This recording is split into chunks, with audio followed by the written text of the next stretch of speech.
राजा मोरध्वज। महाभारत युद्ध की समाप्ति के बाद अर्जुन को घमंड हो गया कि वो श्री कृष्ण के सर्वश्रेष्ठ भक्त हैं। अर्जुन सोचते थे कि कन्हैया ने मेरा रथ चलाया, मेरे साथ रहे, इसलिए मैं भगवान का सर्वश्रेष्ठ भक्त हूँ।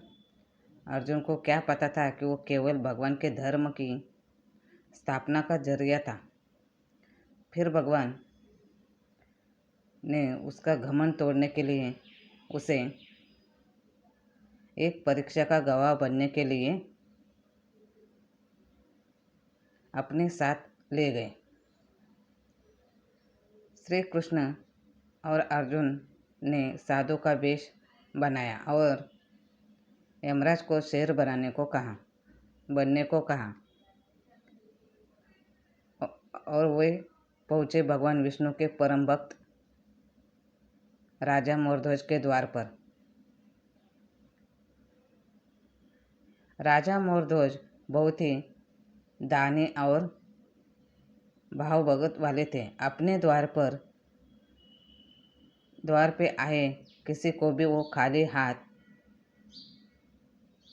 और बिना भोजन के जाने नहीं देते थे।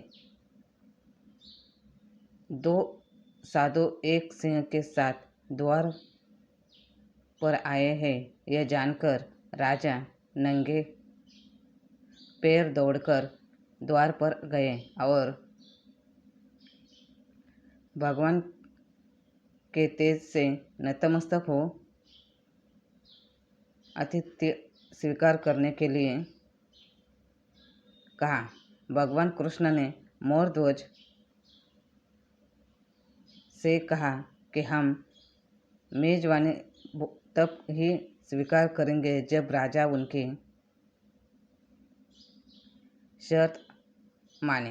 राजा शर्त मानने को तैयार हो गए। कहा, आप जो भी कहेंगे मैं करने के लिए तैयार हूँ। भगवान कृष्ण ने कहा, हम तो ब्राह्मण है, कुछ भी खिला देना,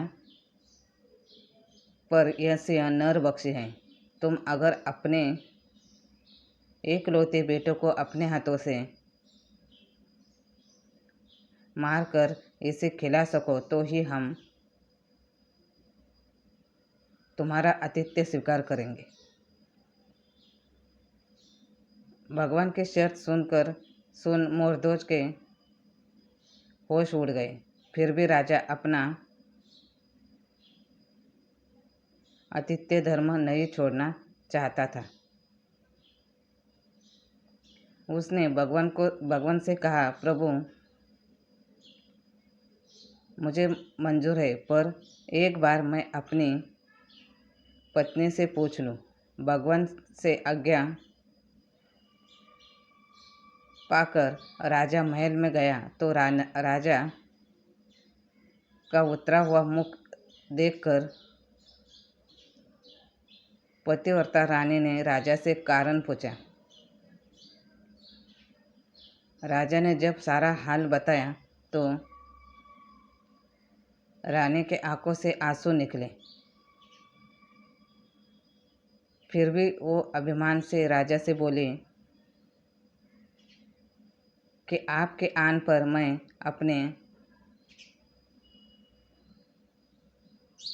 100 पुत्रों कुर्बान कर सकती हूँ।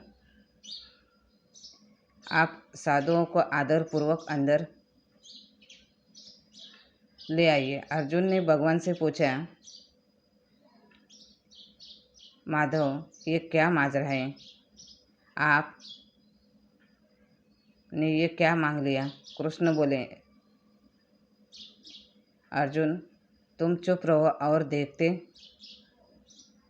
जाओ। राजा तीनों को अंदर ले गया और भोजन की तैयारी शुरू की। भगवान को 56 भोग परोसा गया, पर अर्जुन के गले से उतर नहीं रहा था। राजा ने स्वयं जाकर पुत्र को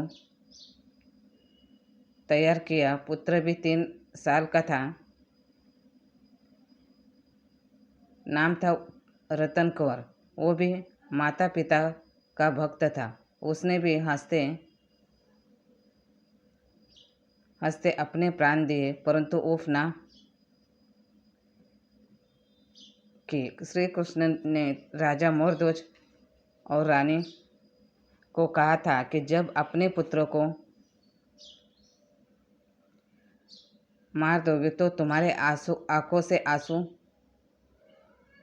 नहीं आने चाहिए। राजा रानी ने अपने हाथों में आरी लेकर पुत्र के 2 टुकड़े किए और सिंह को परोस दिया। भगवान ने भोजन ग्रहण किया, पर जब रानी ने पुत्र का आधा शरीर देखा तो वो आंसू रोक न पाई। भगवान इस बात पर गुस्सा हो गए कि लड़के का एक भाग कैसे बच गया। भगवान रुष्ट होकर जाने लगे तो राजा रानी रोकने की मिन्नतें करने लगे। अर्जुन को एहसास हो गया था कि भगवान मेरे ही गर्व को तोड़ने के लिए यह सब कर रहे हैं। वह स्वयं भगवान के पैरों में गिरकर विनती करने लगा और कहने लगा कि आपने मेरे घमंड को तोड़ दिया है। राजा रानी के बेटों को उनके ही हाथों से मरवा दिया और अब रूठ के जा रहे हो, यह उचित नहीं है। प्रभु, मुझे माफ़ करो और भक्त का कल्याण करो। तब भगवान श्री कृष्ण ने अर्जुन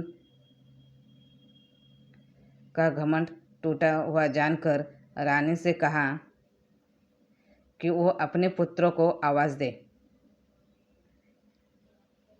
रानी ने सोचा, पुत्र तो मर चुका है, अब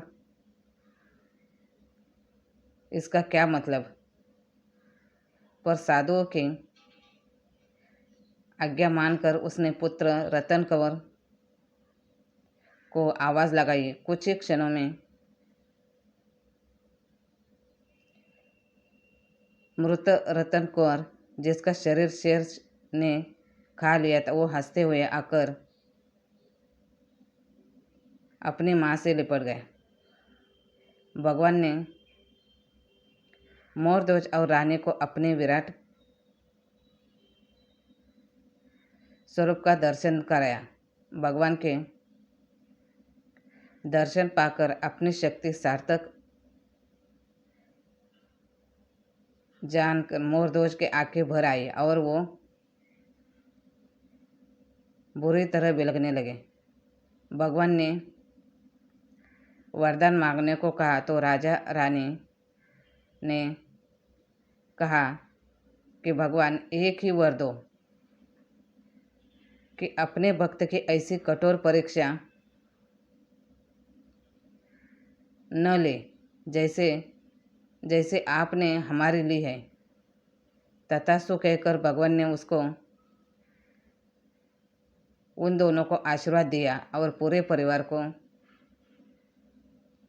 मोक्ष दिया।